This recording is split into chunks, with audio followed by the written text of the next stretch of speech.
At ang likuran ng orihinal na Birhen ng Antipolo. Napahinto ako, bumulong ng munting panalangin. Sa kauna-unahang pagkakataon, nakita ko ng malapitan ang orihinal na imahen sa Retablo Mayor. Ito po yung golden rose na binigay po ni Pope Francis. Late Pope Francis po. Kailan na binigay yung rose? Nung Misa de Gracia po, February 26, 2024. Grabe, may paiwan si Pope.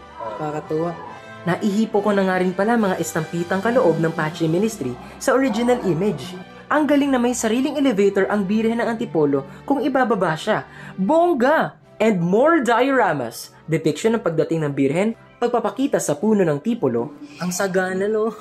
Ang cute. San Pedro Calungsod kasama ang Birhen at si Rizal kasama ang kanyang ama. Bukod sa mga sampagita, may mga nagiiwan rin ng kanilang mga bracelets.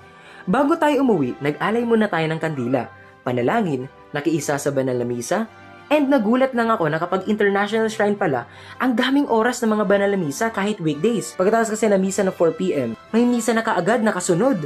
Parang minute lang yung pahinga kasi misa na kaagad afterwards. Kung weekdays ay 6 a.m. to 12 noon, then 5 p.m. and 6 p.m. Kapag Sundays naman ay 5 a.m. to 12 noon, then 2 p.m. to 8 p.m. And bago tuloy ang umalis ay nag-ali kami ng awitin sa Immaculada Concepcion. Regina Caeli, laetare, Hallelujah.